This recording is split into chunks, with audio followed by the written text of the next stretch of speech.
día, doctor. ¿Sí se escucha? Todo claro. Muy bien, gracias. Entonces, empezaremos la clase de hoy.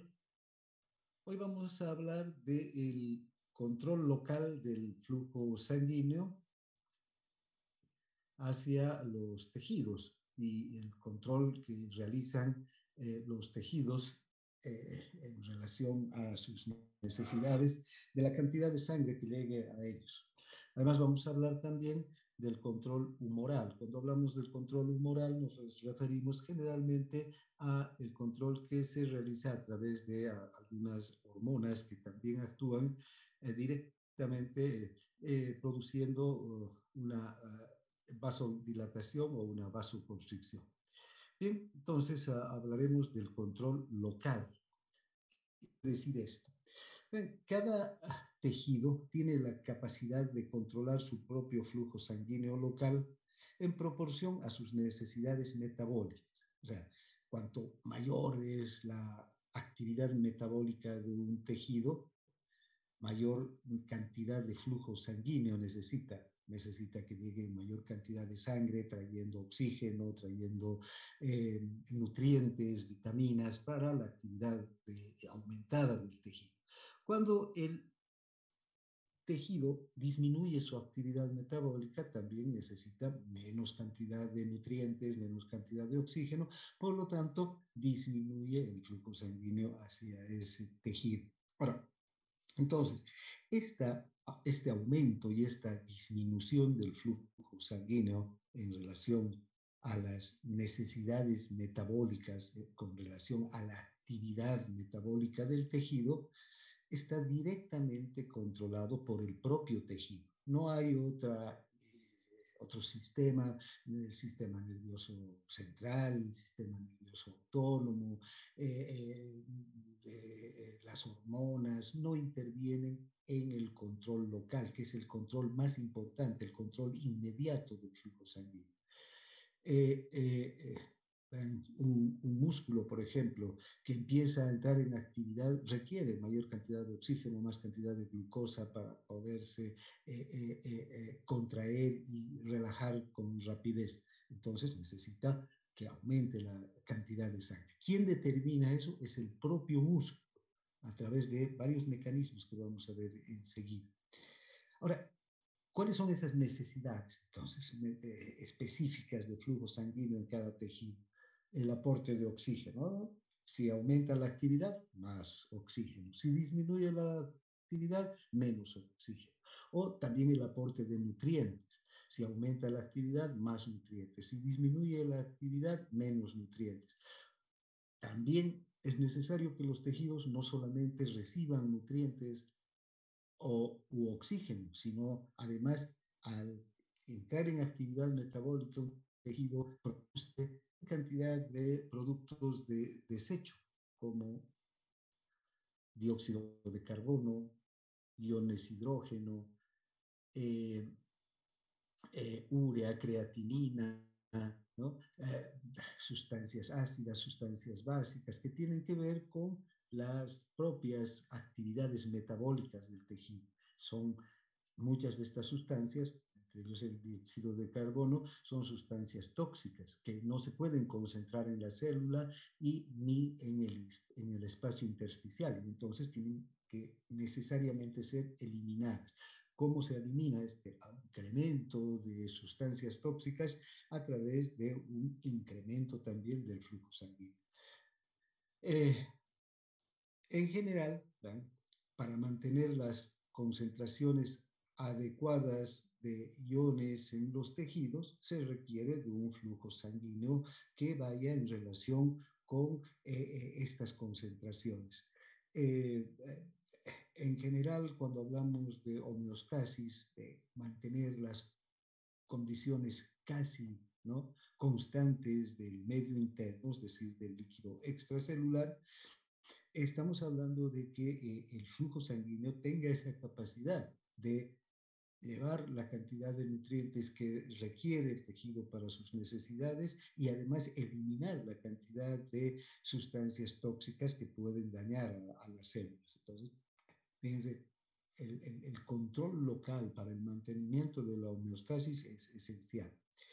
Además, varios tejidos, como el páncreas, como la glándula suprarrenal, la glándula tiroides, sintetizan hormonas que son utilizadas en tejidos diferentes, en células que están a mucha distancia de la glándula que genera. Estas hormonas, entonces, también necesariamente tienen que llegar a través de la sangre y de acuerdo a las necesidades hormonales de un tejido, poder aumentar o disminuir el flujo sanguíneo. Bien, entonces esas serían las necesidades específicas. Ahora, vean, hay variaciones del flujo sanguíneo en los distintos tejidos y órganos. Es decir, no todos los órganos requieren la misma cantidad de sangre en un momento determinado.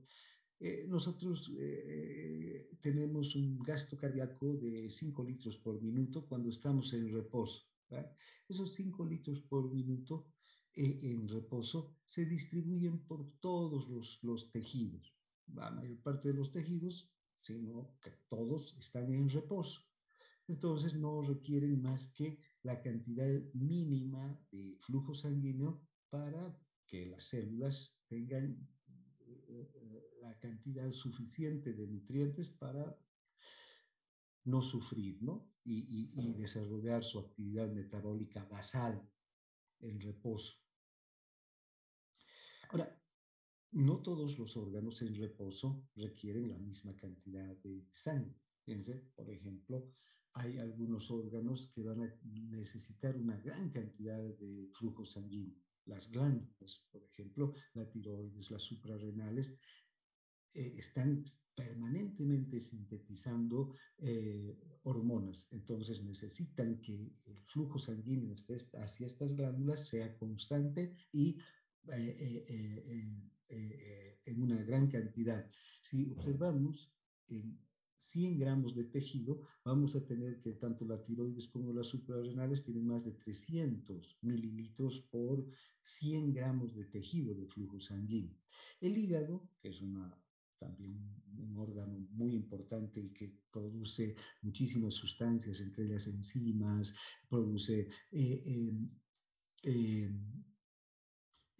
proteínas plasmáticas y básicamente es una central de procesamiento de las sustancias que ingresan a nuestro organismo, requiere un flujo sanguíneo importante, ¿verdad? De 95 mililitros por 100 gramos de tejido.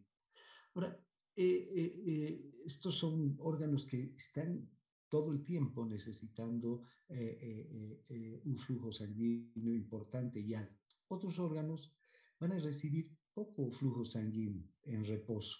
El músculo, por ejemplo, en reposo necesita solo de 4 mililitros por cada 100 gramos de tejido por minuto. Pero el músculo tiene la particularidad de que cuando entra en actividad puede incrementar enormemente sus requerimientos metabólicos, ¿no? Y entonces esto se tiene que traducir en un incremento también grande del flujo sanguíneo, ¿no? Puede llegar hasta unas 20 veces más de lo normal. Si vemos de 4 mililitros por minuto por cada 100 gramos de tejido, el músculo puede llegar hasta 80 mililitros por minuto por cada 100 gramos de tejido. Un incremento así de importante en fracción de segundos si la persona empieza a correr. Y desde luego, en grandes atletas, este flujo sanguíneo hacia los músculos, cuando están al máximo del rendimiento, puede incrementarse muchísimo más. Los huesos, en cambio, son órganos de un metabolismo basal muy bajo y generalmente el metabolismo en los huesos es constante, ¿no? Hay pocos cambios en el metabolismo de los huesos, no hay ese incremento como por ejemplo en los músculos o en otros órganos. En los huesos el flujo sanguíneo es de 3 mililitros por 100 gramos de tejido. En esta tabla, que podemos ver a continuación, vamos a observar los requerimientos de flujo sanguíneo en condiciones basales. ¿Esto qué quiere decir? Condición basal quiere decir que cuando están en reposo, ¿no? Eh, si observan, el cerebro tiene un porcentaje del flujo sanguíneo de los 5 litros que son el gasto cardíaco en reposo, el 14% de todos de esos 5 litros se lleva el cerebro, 700 mililitros por minuto, a una razón de 50 mililitros por minuto por cada 100 gramos de tejido. El corazón también tiene un flujo importante. Vean, eh, eh, el 4% para este músculo en reposo, porque también el corazón cuando entra en actividad empieza a aumentar la frecuencia cardíaca y la fuerza de contracción puede incrementar también en varias veces el flujo sanguíneo. Pero el reposo es de 200 mililitros por minuto, aproximadamente 70 mililitros por minuto por 100 gramos. Eh, Vean, los riñones, aunque son unos órganos muy pequeños, se elevan una gran cantidad del flujo sanguíneo. Los riñones, dentro del porcentaje del flujo sanguíneo que reciben por minuto, es el 22% del flujo sanguíneo, de esos 5 litros de sangre que bombea el corazón, el 22%, es decir, 1.100 mililitros de sangre se van hacia los riñones. Son los órganos que reciben, son uno de los órganos que reciben más flujo sanguíneo de estos 5 litros. Pero los riñones son órganos pequeños, aunque tienen también un intenso metabolismo las células renales, por ejemplo, las células epiteliales que están en los túbulos, tienen un gran trabajo activando medios de transporte, como vamos a ver, de transporte activo primario, secundario. Eh, eh, lo que más, en lo que más se va el flujo, digamos, de mayor volumen cobra el flujo sanguíneo, es el flujo sanguíneo que se dirige hacia los glomérulos, ¿no? Para ser filtrado, para que la sangre sea filtrada. En realidad, se filtra a razón de 125 mililitros por minuto. En un día se filtran 180 litros de sangre, de líquido, en realidad, eh, eh, de filtrado glomerular desde los glomérulos hacia los túbulos. Entonces, para poder filtrar cantidades tan grandes de líquido, los riñones requieren un flujo sanguíneo alto, ¿no? El hígado también tiene un flujo sanguíneo importante, 1.350 mililitros, el 27% de todo el flujo sanguíneo. Pero este flujo sanguíneo lo podemos dividir en dos. Uno es el flujo sanguíneo portal, el que llega a través de la vena porta.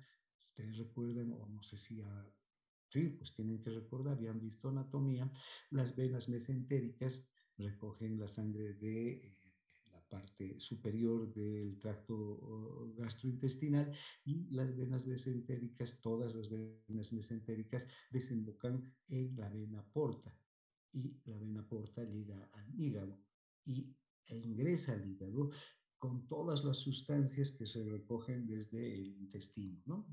Que se absorben del intestino, nutrientes y otras sustancias que se absorben del intestino. Todas estas sustancias son metabolizadas, o muchas de estas sustancias son metabolizadas por los sistemas enzimáticos hepáticos. Entonces, también la vena porta tiene un flujo muy grande, 21% de todo el flujo sanguíneo. En cambio, el flujo arterial hacia el hígado es relativamente pequeño, aunque también importante, el 6% de todo el flujo sanguíneo. Es un órgano grande el hígado y con intensa actividad. Esta sangre se encarga de proveer de nutrientes a los hepatocitos, ¿no? Eso es a través de la arteria hepática se realiza este flujo sanguíneo. Luego, tenemos que el músculo en reposo, ¿verdad? Se lleva el 15% de todo el flujo sanguíneo. Muy poco, flujo sanguíneo, apenas un 750 mililitros de todo el flujo sanguíneo, de todo el gasto cardíaco. Esto representa 4 mililitros por 100 gramos de tejido. Desde luego, estos 15% están distribuidos entre todos los músculos esqueléticos del cuerpo, ¿no? El hueso, un flujo muy pequeño, ¿no? Todos los huesos, el 5% de todo el flujo sanguíneo. La piel también es un órgano que recibe muy poco ese flujo sanguíneo. La piel es una cubierta que está en todo el cuerpo, recibe apenas un 6% de todo el flujo sanguíneo, representa unos 300 mililitros del gasto cardíaco, lo que hace a razón de unos 3 mililitros por minuto por 100 gramos de tejido. Si ustedes observan, las glándulas tiroides y suprarrenales son los órganos que reciben muchísimo flujo sanguíneo, ¿no? Aunque el porcentaje del flujo sanguíneo del gasto cardíaco es pequeño, ¿vean? Y la cantidad también es pequeña, pero estos son órganos muy pequeños. No vamos a comparar la suprarrenal con el corazón o la tiroides con el corazón, que son órganos más grandes, con el hígado. La suprarrenal está apenas en la parte superior del riñón, es ese penacho que está, es una glándula muy pequeña, lo mismo la tiroides. Entonces, ven, esta cantidad de flujo sanguíneo, este porcentaje de flujo sanguíneo equivale en la tiroides a 160 mililitros por minuto por 100 gramos de tejido y a nivel de las suprarrenales de 300 mililitros de sangre por minuto por 100 gramos de tejido. Entonces, cada órgano, en función de su actividad metabólica, recibe un porcentaje de flujo de los 5 litros, de estos 5 litros o 5.000 mililitros que representan el gasto cardíaco. Ahora, muchos de estos órganos, como vamos a ver, aumentan el flujo cuando entran en actividad. El cerebro, por ejemplo. Esto es cuando el cerebro está en reposo, en descanso tranquilo, con los ojos cerrados, la persona echada, ¿no? Con la mente en blanco, por decir, ¿no? Pero una persona que empieza a tener actividad mental, estudiar o realizar alguna actividad donde necesita concentración y atención, el flujo sanguíneo puede llegar hasta 950 o 1 litro de sangre para abastecer las necesidades de todo el cerebro. Lo mismo el corazón, cuando aumenta la frecuencia cardíaca o la fuerza de contracción, o los músculos, ¿no? Que aumentan enormemente también el flujo sanguíneo cuando entran en actividad. Bien, ahora, ¿cuál es la importancia del control del flujo sanguíneo por los tejidos locales? ¿Por qué cada tejido tiene que controlar su flujo y no así el sistema nervioso, que sabemos que controla tantas actividades y tan importantes actividades de nuestro organismo, pero el sistema nervioso central poco o nada tiene que ver con el control del flujo sanguíneo? Tampoco el sistema nervioso autónomo no se ocupa de ser el que principalmente controla el flujo sanguíneo. Tiene una importante función el autónomo, pero no es el que controla el flujo sanguíneo. Va a coadyuvar, va a ser un control un poco a más largo plazo del sistema nervioso autónomo. En el control del flujo sanguíneo local es inmediato, responde a las necesidades inmediatas de los tejidos. ¿Por qué es importante que entonces cada tejido? ¿Verdad? Toda la sangre que llega a un tejido en reposo va a cubrir perfectamente con las necesidades tisulares de ese tejido. Y cuando el tejido está en reposo, necesita una mínima cantidad de oxígeno, una mínima cantidad de glucosa que requieren las células para vivir, ¿no? Pero esa mínima cantidad es suficiente para que la célula no sufra ningún tipo de daño, falta de nutrientes, por la falta de nutrientes o por la falta de oxígeno. Ahora, en los tejidos en los que la necesidad más importante es la administración de oxígeno, el flujo sanguíneo siempre está controlado a un nivel que solamente es ligeramente mayor de lo necesario para mantener la oxigenación tisular plena.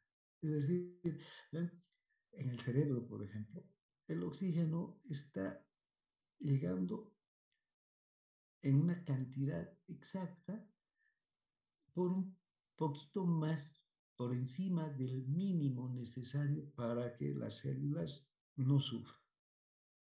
Entonces, no hay ninguna necesidad extra de flujo sanguíneo cuando está en reposo y las células están perfectamente atendidas con sus necesidades metabólicas.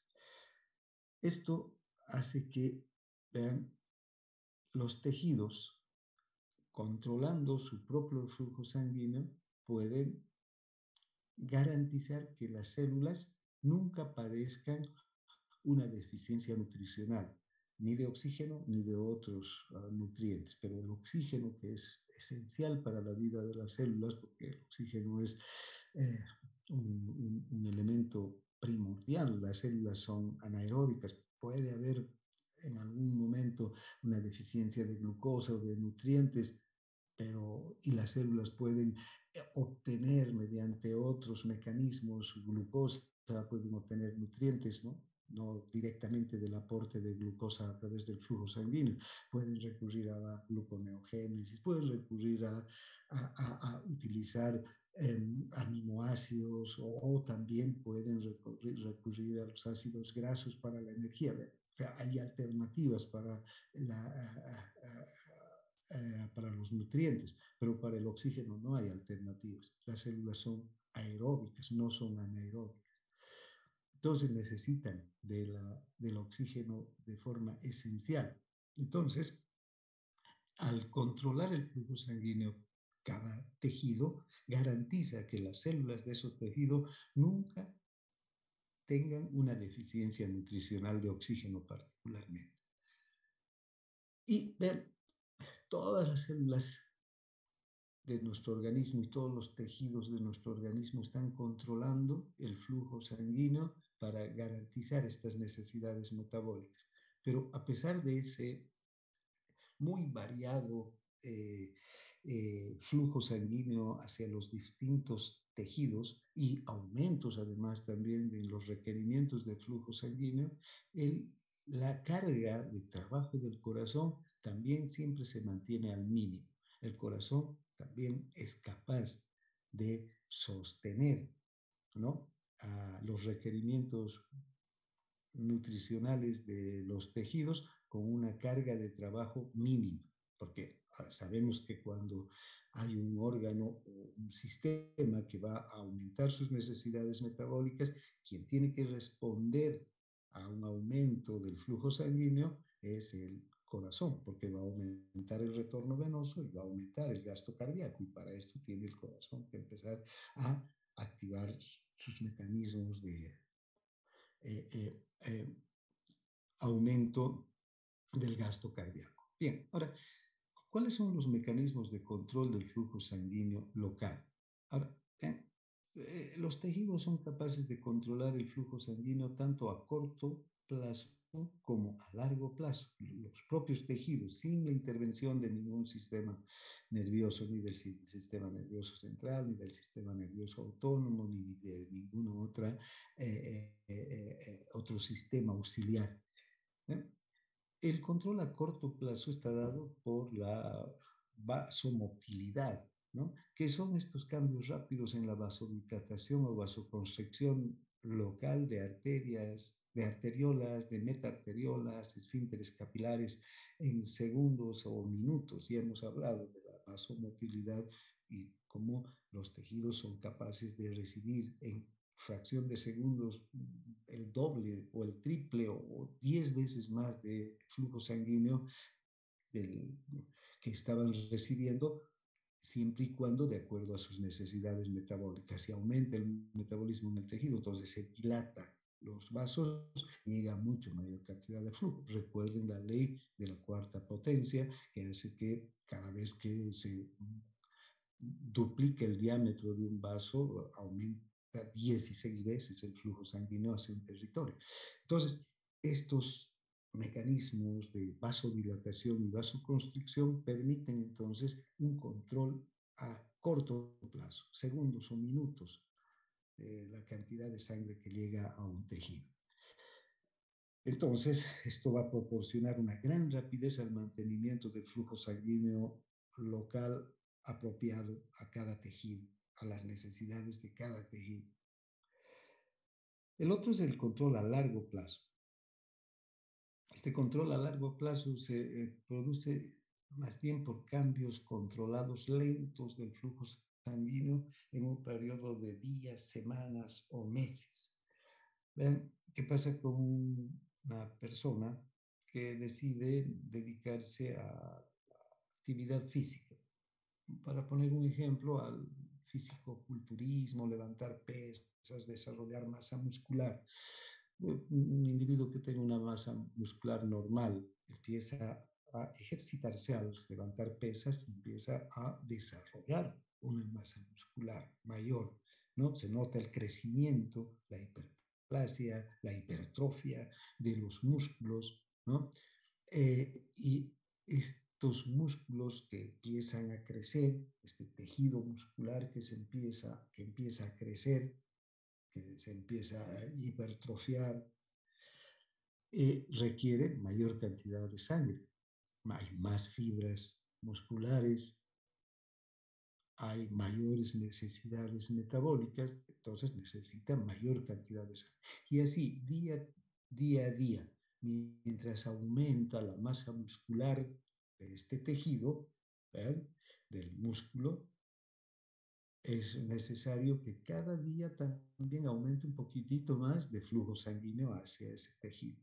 Entonces, aquí es necesario que ya no solamente las arterias sean capaces o las arteriolas sean capaces de llevar mayor cantidad de flujo sanguíneo a ese territorio, sino hay necesidad de que las arteriolas aumenten el diámetro de el calibre de los vasos, ¿no?, para producir mayor cantidad de flujo. Pero también hay necesidad de que las arteriolas aumenten en el número de vasos, o sea, hay más arteriolas. Entonces aquí se producen mecanismos angiogénicos, es decir, mecanismos de formación de nuevos vasos que se empiezan a formar. De hecho, fíjense en estos grandes fisicoculturistas, cuando empiezan a entrar en tensión, podemos observar las venas, ¿no?, la gran cantidad de venas que surcan por debajo de la piel de estos individuos, que nos muestran cómo hay aumento en el desarrollo del tamaño, del volumen del vaso, pero también mayor cantidad de venas que están recogiendo la sangre desde estos territorios que han aumentado de tamaño. Lo mismo pasa con las arterias. Hay mayor cantidad de arterias, de arteriolas que tienen que llegar hasta estos músculos, arterias nutricias que llegan hacia los músculos para abastecer las necesidades metabólicas. Estos cambios son a largo plazo, no son de un día para el otro, de un minuto o de un segundo después. Eso es la vasodilatación o la vasoconstricción, ¿no? Para el aumento o la disminución del metabolismo en una actividad concreta del tejido. Estos cambios a largo plazo es cuando hay una actividad sostenida también y aumentada a largo plazo. También ocurren estos cambios en el flujo sanguíneo cuando en el organismo se empiezan a presentar tumores. Por ejemplo, el tumor es una masa de tejido anormal que empieza a crecer y que requiere de flujo sanguíneo y aumenta el flujo sanguíneo hacia ese tumor que primero era pequeño y después es cada vez más grande y requiere mayores necesidades de sangre. Entonces ese tumor, ¿verdad?, no solamente crece en cuanto a células, sino además empieza a crecer en cuanto al número y al tamaño de los vasos sanguíneos que llevan el flujo hacia el tumor. Bien, ahora, ¿qué sucede? Estamos viendo con el ejemplo del físico-culturista o del levantador de pesas o del atleta, estamos viendo que cuando hay un aumento de las necesidades de flujo a largo plazo, ¿no? Pero ¿qué sucede también en el otro extremo? Cuando hay, por ejemplo, una persona tiene una enfermedad que lo obliga a guardar cama, reposo durante meses, o un accidente de una persona que quede paralítica, no pueda mover los miembros, ¿no? Entonces, fíjense, estos miembros al no ser utilizados entran en atrofia, se van atrofiando, la masa muscular se va atrofiando, ya hemos hablado de esto cuando hemos visto tejido muscular esquelético, y los músculos, las fibras musculares, las miofibrillas, la actina, la miosina empiezan a desaparecer, se atrofia. Junto con esa atrofia hay menos necesidades de flujo y también, ¿eh?, las arterias, los vasos sanguíneos empiezan a desaparecer junto con la masa muscular que va desapareciendo debido a la atrofia, ¿no? Entonces, esos son mecanismos de control del flujo sanguíneo a largo plazo. Bien, ahora, cuando hablamos del control a corto plazo del flujo sanguíneo, el metabolismo es el que va a determinar el incremento o la disminución del flujo. Aumenta el metabolismo, aumenta el flujo. Disminuye el metabolismo, disminuye el flujo. Este es como en esta gráfica podemos observar aquí en la barra de las está el flujo sanguíneo, ¿no? Podemos tener un volumen, 2 volúmenes, 3 volúmenes, 4 volúmenes. Y en la de las X, el metabolismo, ¿no? También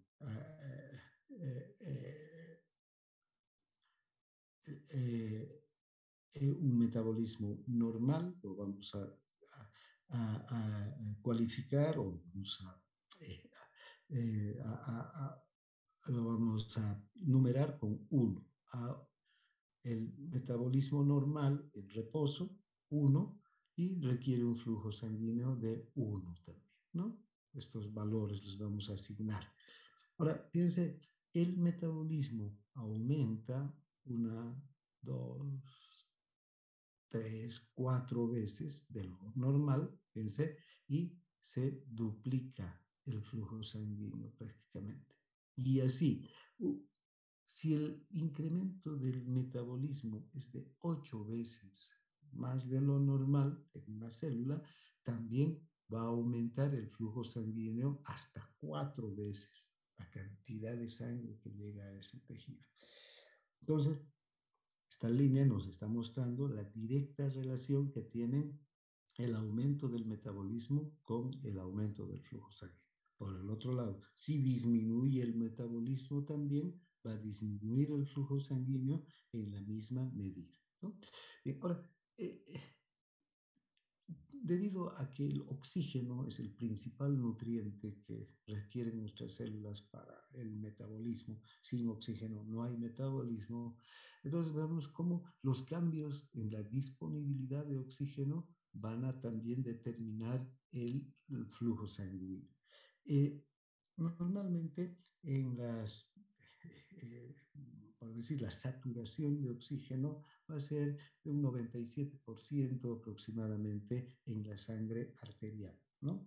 Entonces, para un volumen de flujo sanguíneo aquí tenemos igual en el eje de las Y tenemos el flujo sanguíneo, 1, 2, 3, numerado, y en el eje de las X tenemos la saturación de oxígeno en, en las arterias. Pasamos de 100 hasta 25. 100 es la máxima saturación, pero las arterias normalmente traen una sangre con una saturación de 97%. Esto es la saturación porcentual. Entonces, ¿qué ocurre cuando aumenta el metabolismo?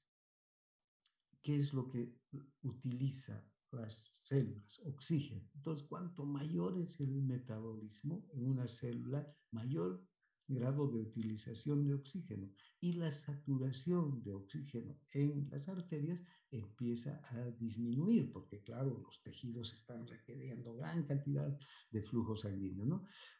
Y más que nada de oxígeno. Pues fíjense, cuanto más se utiliza el oxígeno, menos concentración o menos saturación de oxígeno arterial hay, y aumenta el flujo sanguíneo. A un porcentaje de saturación de 25% podemos tener que el flujo aumenta hasta 3 veces. Quiere decir que se ha consumido casi 3/4 partes del oxígeno arterial, y a, con un consumo semejante de oxígeno arterial, es necesario que el flujo aumente.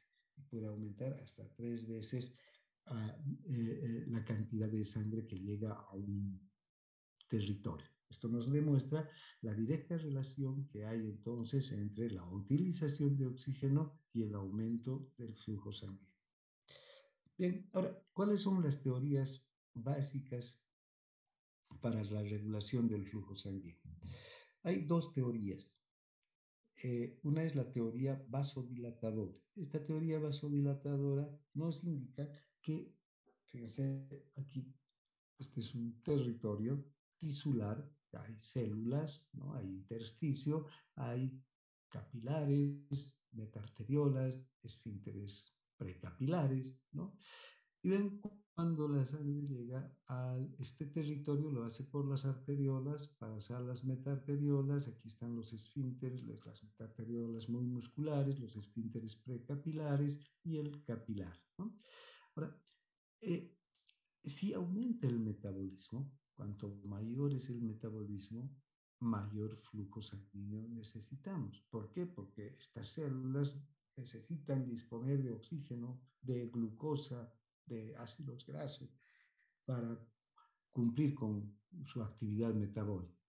Entonces, tiene que haber una mayor llegada de flujo sanguíneo. Ahora, esa mayor llegada de flujo sanguíneo ya sabemos que se debe a la vasodilatación. Estos vasos se tienen que dilatar, pero estos vasos no se dilatan por obra de ningún milagro, de un conjuro. Tiene que haber un mecanismo bioquímico que los dilate. Bien, cuando se produce el metabolismo, estas células van a formar sustancias como la adenosina, el dióxido de carbono, la histamina y los iones potasio y el hidrógeno, que tienen capacidad de vasodilatar.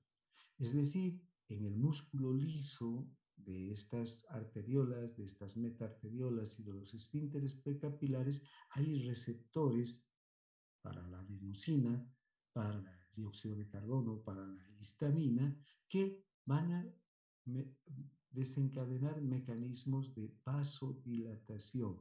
Entonces, estos vasos se van a dilatar y van a llegar mayor cantidad de flujo sanguíneo. Disminuye el metabolismo, hay menos formación de adenosina, menos formación de dióxido de carbono, de histamina, y dejan de estimular al músculo liso de arteriolas, metarteriolas y de esfínteres capilares, y nuevamente se contraen estos músculos lisos y el flujo disminuye. Esa es una teoría. En especial, esta teoría hace referencia a la formación de adenosina, que sería una de las sustancias vasodilatadoras más potentes. Además, la histamina también es una sustancia muy vasodilatadora. La otra es la teoría de la falta de oxígeno.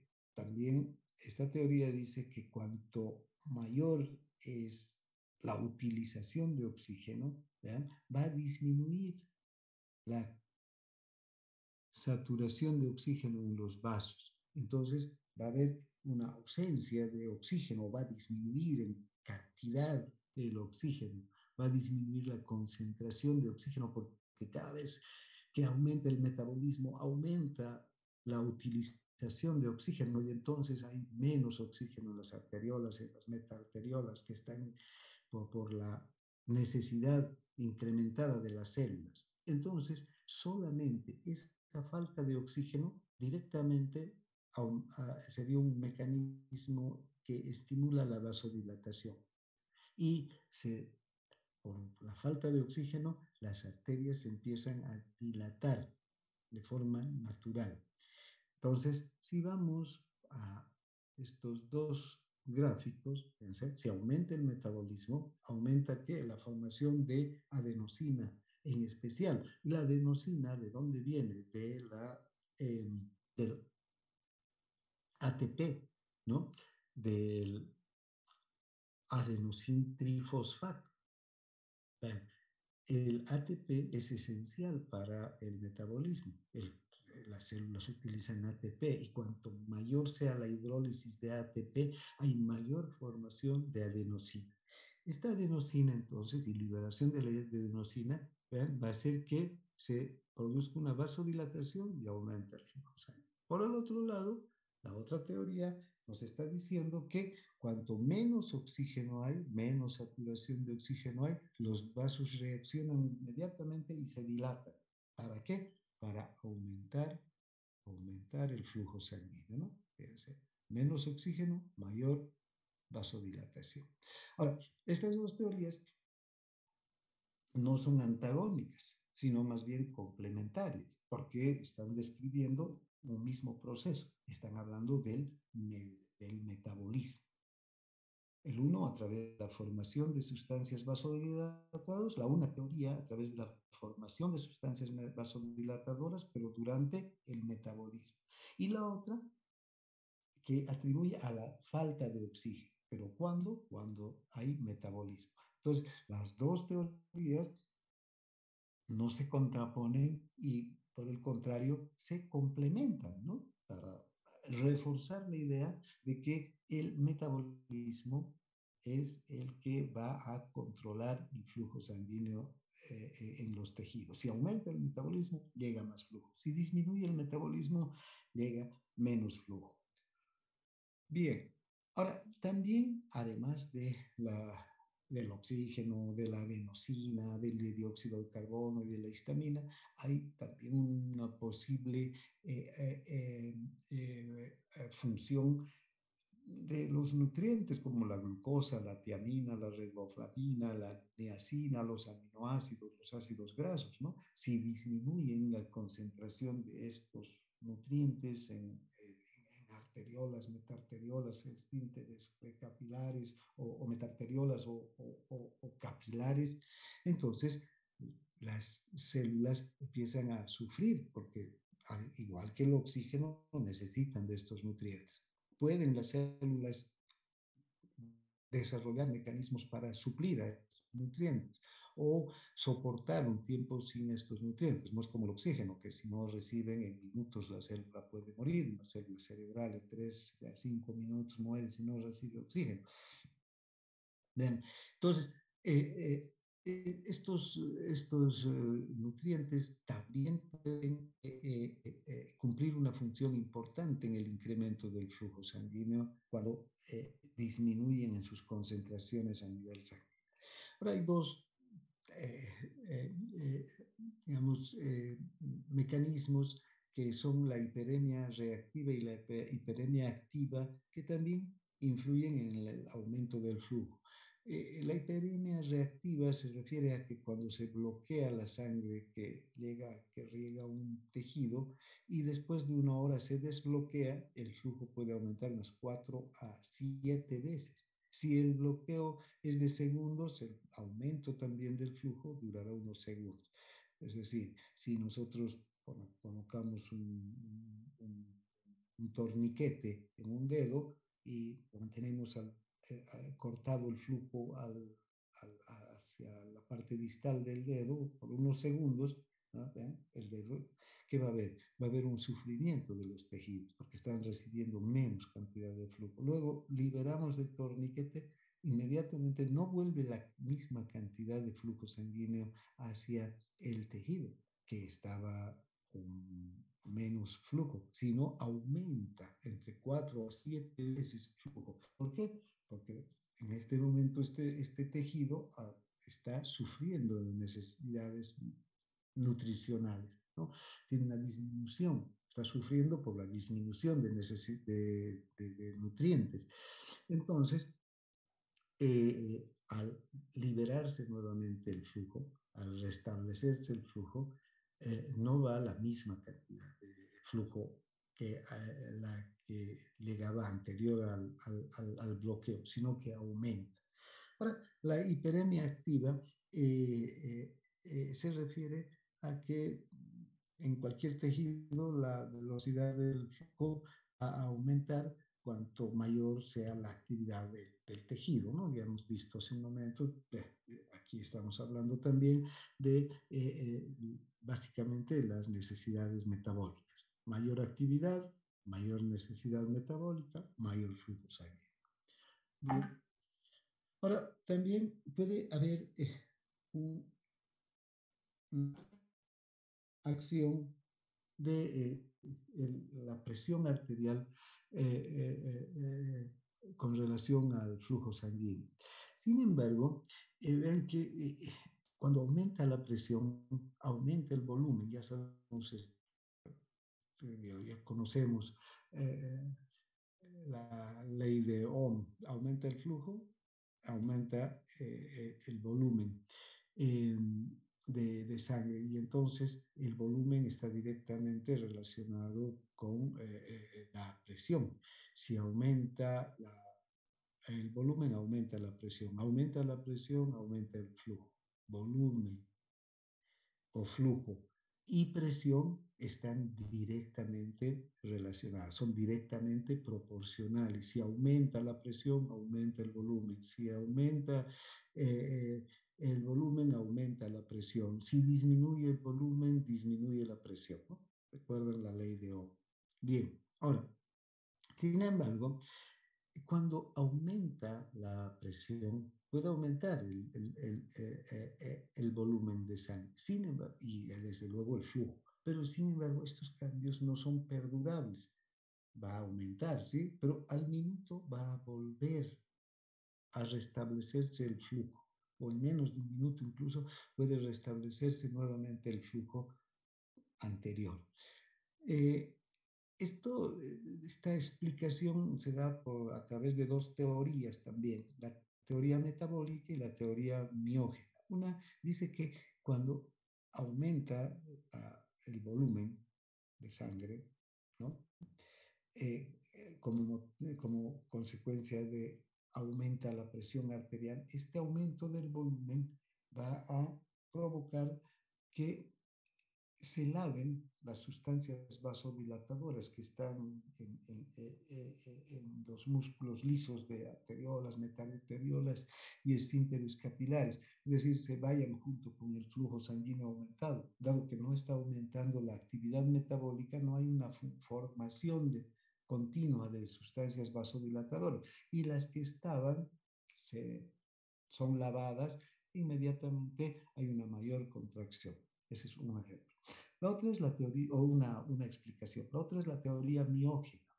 Y la teoría miógena dice que cuando aumenta el volumen en un vaso, el músculo liso se distiende, ¿no?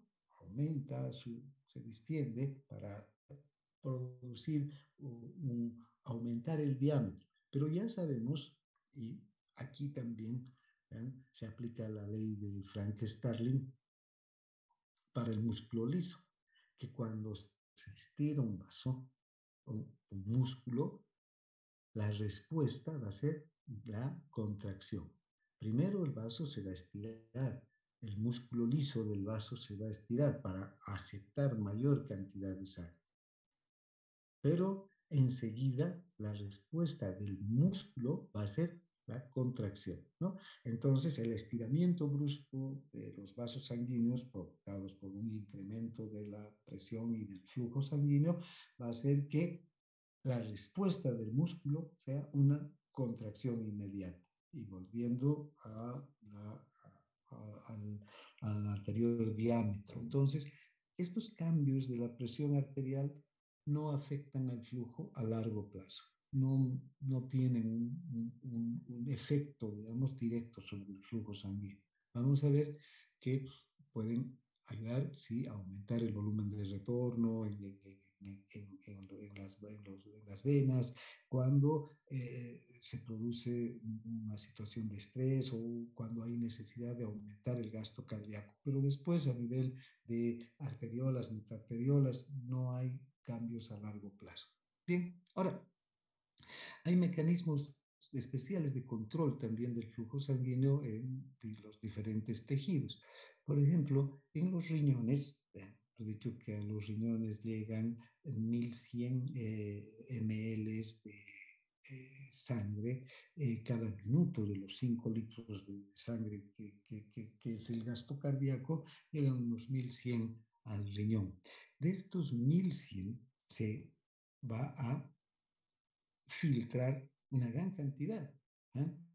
125 mililitros de sangre van a pasar filtradas ya no como sangre, sino como un líquido extracelular que conocemos como filtrado glomerular, van a pasar desde los glomérulos hacia los túbulos. Esta es una gran cantidad de líquido, ¿no? Y los túbulos empiezan a filtrar, a eliminar lo que no sirve y a reabsorber lo que sirve, y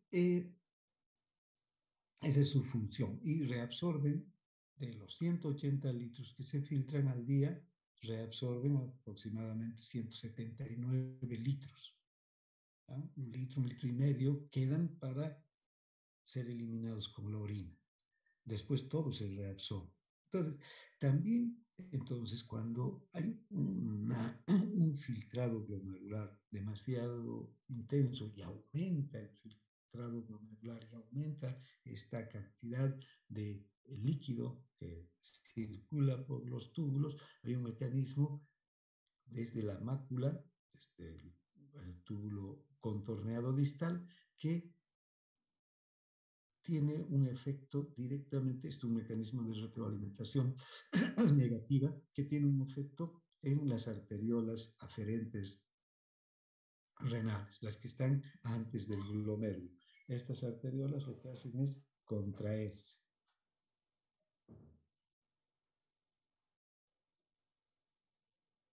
Bien, entonces, así regula el flujo también el riñón. Estos mecanismos los vamos a ver cuando hablemos de renal. El cerebro también tiene sus propios mecanismos de regulación del flujo sanguíneo. Vean, cuando aumenta la concentración de dióxido de carbono o de hidrógeno a nivel del tejido cerebral, inmediatamente aumenta el flujo sanguíneo. ¿Para qué? Hay mecanismos vasodilatadores, en especial desencadenados por el dióxido de carbono, que hacen que se vasodilaten las arteriolas, las metarteriolas, aumente el flujo y se pueda liberar al tejido cerebral del incremento del dióxido de carbono y el hidrógeno, que de lo contrario pueden producir una intoxicación a nivel neuronal. A nivel de la piel también tenemos mecanismos reguladores del flujo que están directamente vinculados con la temperatura corporal, ¿no? Nosotros tenemos mecanismos de regulación de la temperatura que mantiene la temperatura a nivel del cuerpo a 37 grados centígrados, ¿no? Si aumenta, por ejemplo, la temperatura en el medio ambiente a 40 grados, nuestro organismo no va a aumentar a 40 grados también la temperatura, que podría ser. Pongan ustedes una botella de agua a 40 grados y la botella del agua va a aumentar también a 40 grados. O por el otro extremo, si la botella empieza a enfriar y la temperatura ambiente baja a 10 grados, el agua en la botella también va a ser de 10 grados, porque va a mantenerse en equilibrio con el medio ambiente. Nuestro, Nuestros líquidos corporales no tienen ese comportamiento. ¿Por qué? Porque nuestro organismo regula la temperatura.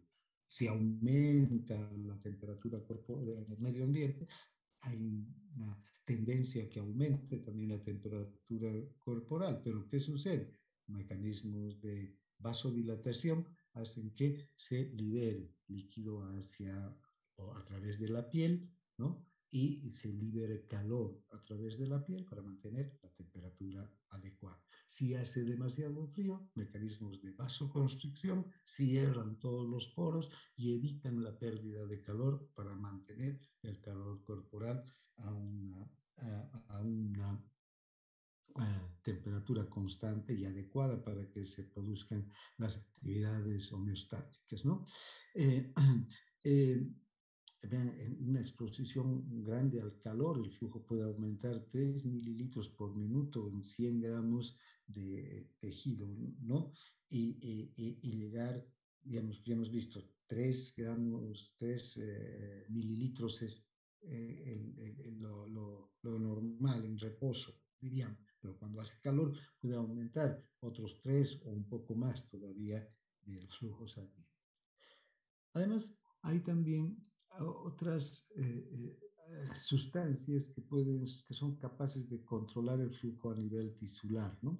El propio endotelio de las arteriolas, metarteriolas, esfínteres capilares y de los capilares eh, eh, y venas son capaces de generar sustancias vasodilatadoras o vasoconstrictoras. El óxido nítrico es una sustancia vasodilatadora que se produce en el endotelio de los vasos. El óxido nítrico se produce a partir de un aminoácido, ¿no? La arginina, y sobre este el endotelio tiene una enzima, la óxido nítrico sintetasa, que actúa sobre la arginina y la convierte en óxido nítrico. Este óxido nítrico tiene una función vasodilatadora. Muchos en el cerebro, en las arterias meningias, en muchas zonas del organismo, este mecanismo funciona como un mecanismo vasodilatador. Por otro lado, también el endotelio, cuando se daña por un corte, por un daño de resquebrajamiento de la capa endotelial de los vasos, produce una sustancia que es la endotelina. Esta endotelina tiene un potente efecto vasoconstrictor, ¿no? Así que el vaso disminuye de calibre, en especial cuando hay un trauma, ¿no? Esta endotelina entonces es liberada por el endotelio dañado. Aquí podemos ver cómo a partir de la arginina más el oxígeno y con la intervención del óxido nítrico sintetasa se produce óxido nítrico para que, mediante un mecanismo de segundo mensajero, aumenta la concentración de GNP cíclico, se produce cada relajación del músculo liso, son células del músculo liso arteriolar o vaso, o, o de las venas, y se produce una vasodilatación. Ahora, ya les decía hace un momento, la regulación a largo plazo del flujo sanguíneo está dada por mecanismos angiogénicos generalmente, ¿no? Si la vascularización aumenta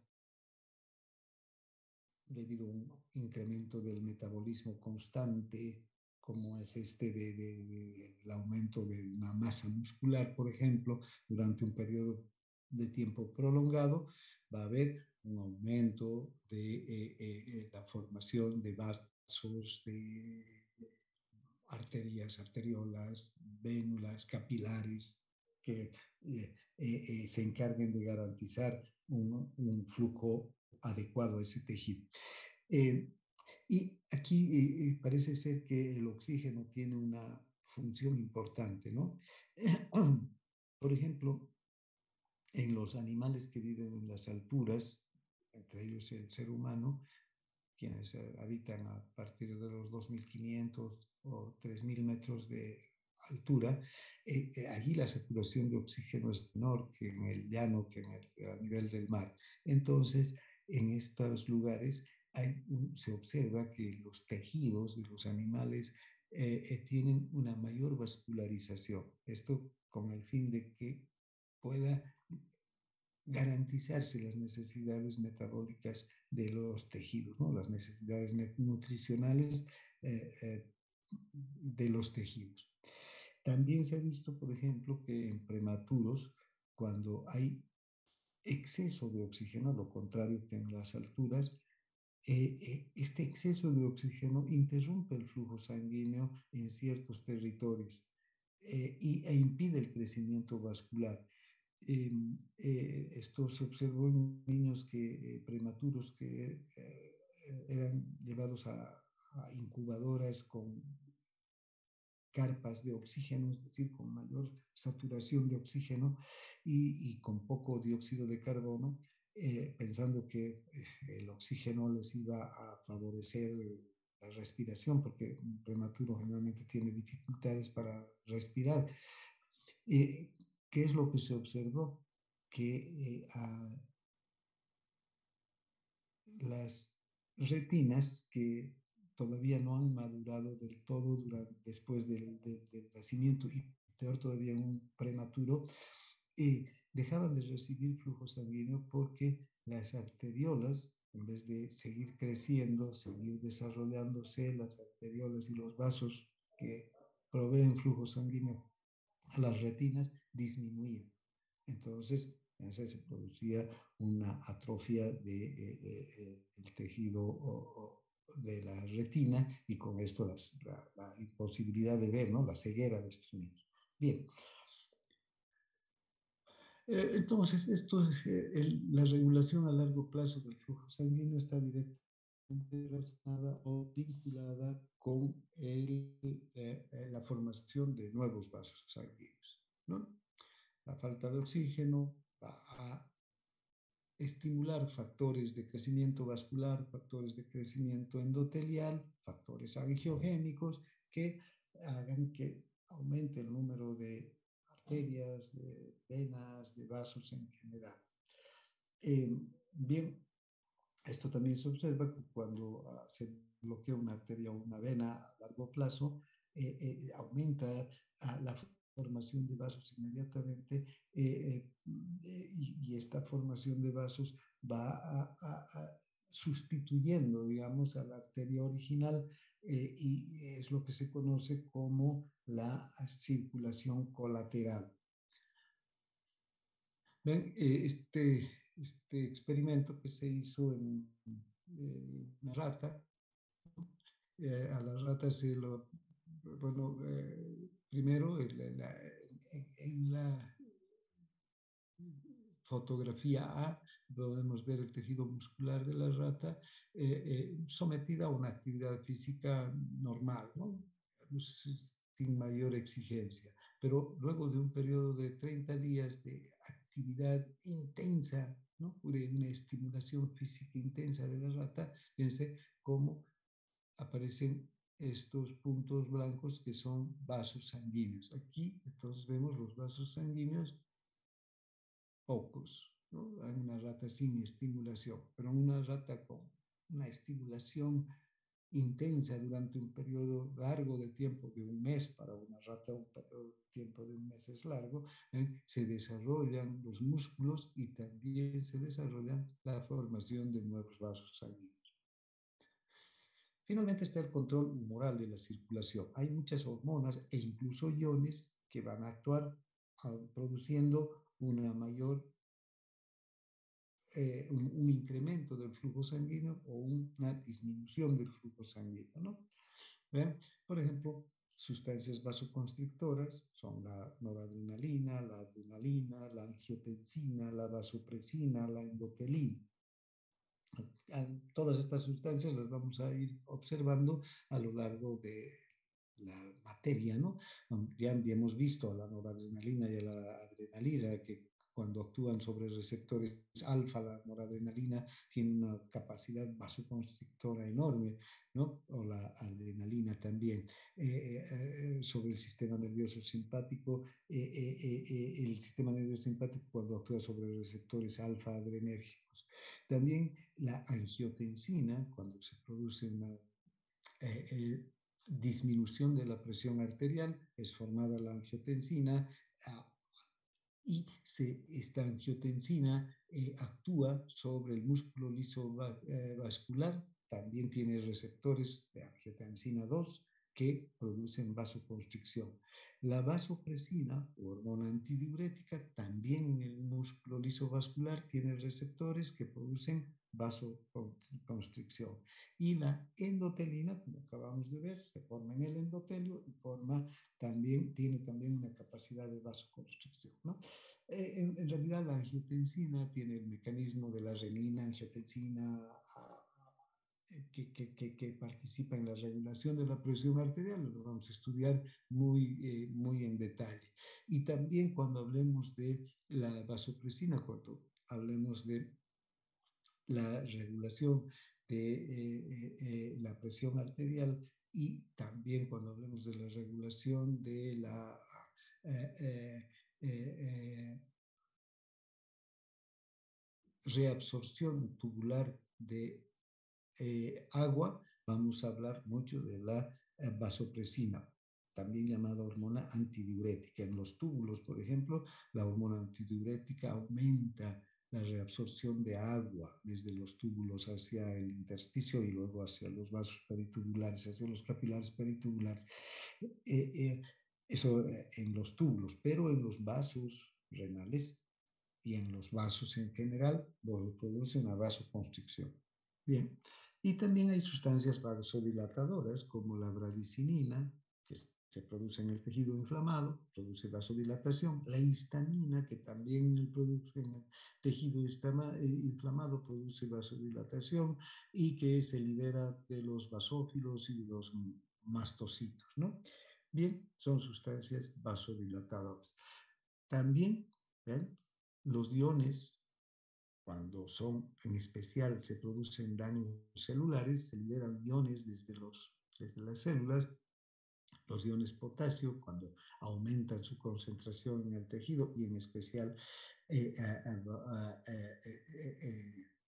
como fruto del daño celular, van a producir vasodilatación, ¿no? El magnesio también, el hidrógeno. Y vasoconstricción, el calcio. Cuando aumenta la concentración de calcio, hay vasoconstricción. Bien, vemos un poquito más sobre la regulación nerviosa ahora de la circulación. Hemos visto en este momento cómo el tejido se encarga de controlar el flujo sanguíneo, pero también en el sistema nervioso autónomo en particular tiene una acción muy importante, aunque no es la principal, sino no controla el flujo, el sistema nervioso autónomo, pero sí es capaz de regular mediante el simpático y el parasimpático, es capaz de ayudar a regular, ¿no? La circulación, aumentando o disminuyendo también el flujo sanguíneo y, por otro lado, controlando la presión arterial. Y la presión arterial puede variar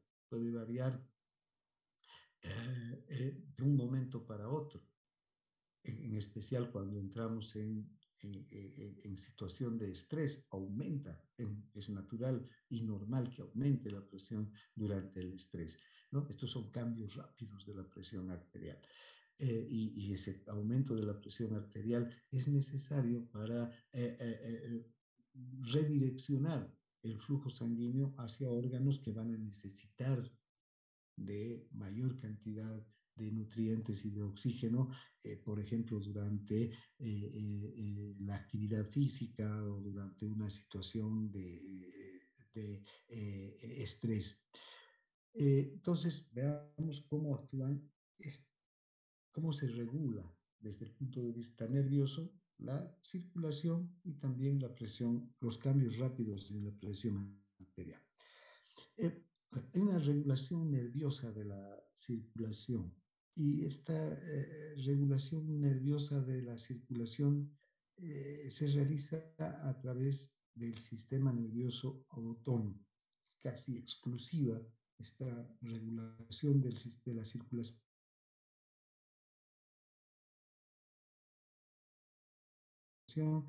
por el componente del sistema nervioso autónomo que más importancia tiene en la regulación de la circulación es el sistema nervioso simpático.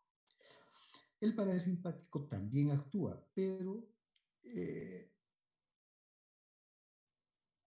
casi no tiene acción sobre los vasos. No hay una inervación parasimpática en los vasos.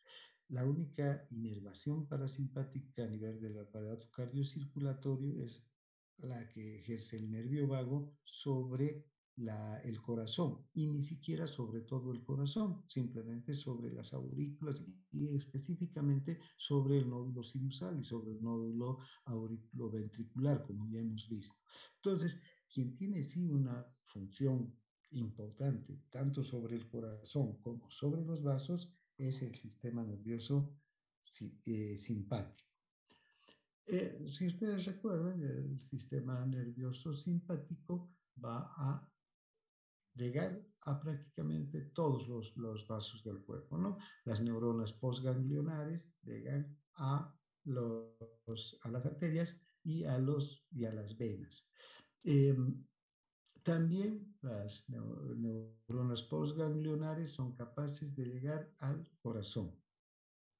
En el corazón producen dos efectos, uno a nivel del sistema de conducción, aumentando la frecuencia cardíaca, y otro a nivel del músculo cardíaco, aumentando la fuerza de contracción. Entonces, ahora, en las arterias y en las venas producen vasoconstricción, pero también producen vasodilatación. Una excitación simpática va a producir una vasoconstricción y una inhibición simpática va a producir una vasodilatación. Aquí no entra el sistema parasimpático, por ejemplo, produciendo una excitación o un estímulo parasimpático sobre las venas, sobre las arterias. El parasimpático no inerva arterias ni venas. Si ustedes ven este gráfico, tenemos arterias, arteriolas, capilares, vénulas y venas.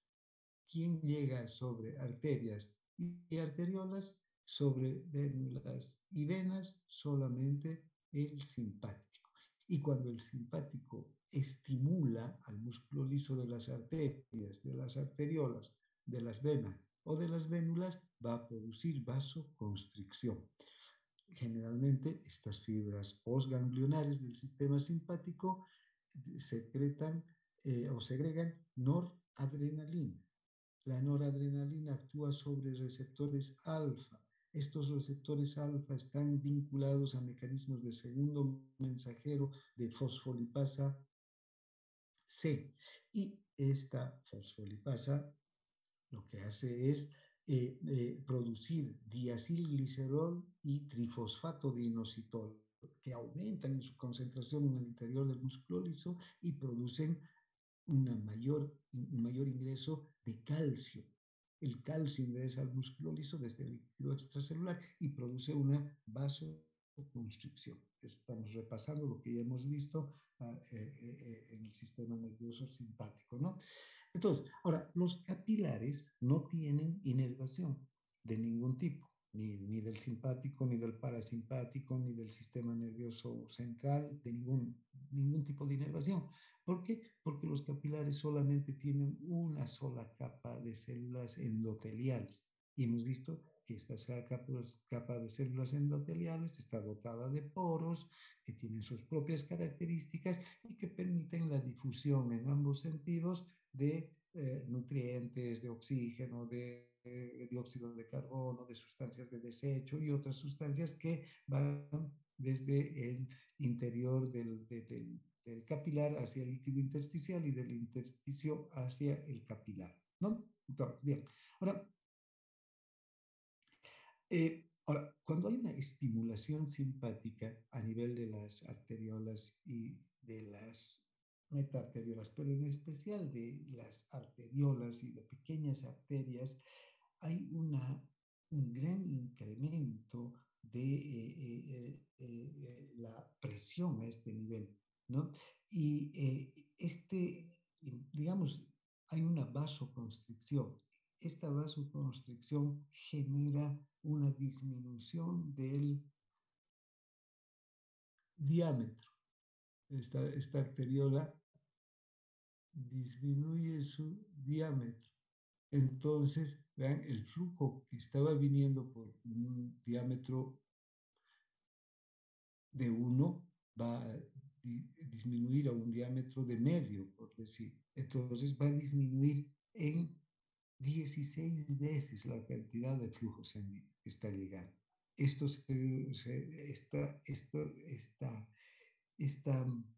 este mecanismo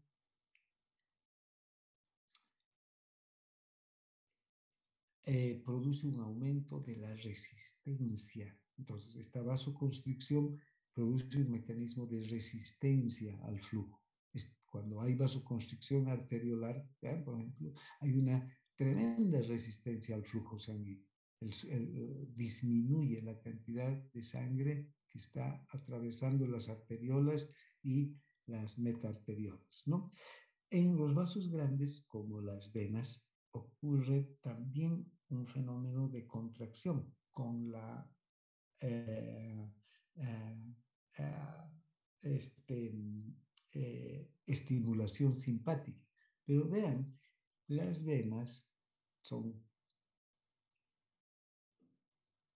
reservorios que tienen 1 litro de reserva de sangre o más, ¿no? Para casos de necesidad. Tienen un diámetro mayor que el de las arterias, también las vénulas que de las arteriolas. Entonces, ¿qué ocurre cuando hay una contracción de las venas? La sangre que está almacenada en las venas es impulsada hacia el corazón. Una vasoconstricción en las arteriolas lo que hace es disminuir el sanguíneo hacia un territorio determinado. Una vasoconstricción en las venas aumenta la cantidad de sangre más bien que está retornando hacia el corazón. Normalmente si está retornando 70 ml hacia el corazón, ¿no? En cada sístole, una vasoconstricción va a hacer que aumente hasta 90 o 100, depende de la vasoconstricción, porque se van a contraer estas venas, van a impulsar la sangre extra que contienen hacia la aurícula derecha, aumentando digamos, la sangre que retorna al corazón y aumentando la función de bomba.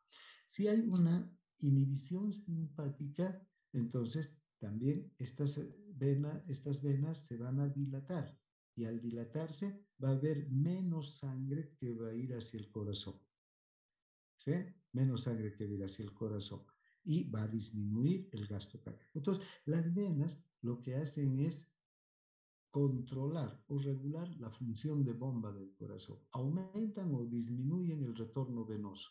Y al aumentar o disminuir el retorno venoso, inmediatamente van a aumentar o disminuir el gasto cardíaco, porque gasto cardíaco y retorno venoso son iguales. Siempre la misma cantidad de sangre que retorna al corazón tiene que ser eyectado por el corazón. La cantidad de sangre que retorna a la aurícula derecha tiene que ser eyectada por el ventrículo izquierdo hacia la circulación.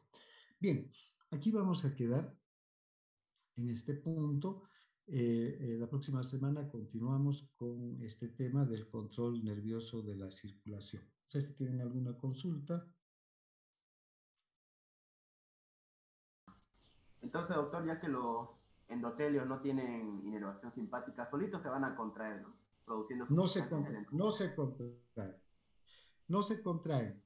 Eh, o sea, van a depender del volumen de sangre que llegue al endotelio. Fíjate, y recuerdas, el capilar, si llega mayor cantidad de sangre, mayor volumen de sangre al capilar, ¿qué va a hacer? ¿Qué va a ocurrir en el capilar? Va a aumentar la presión capilar.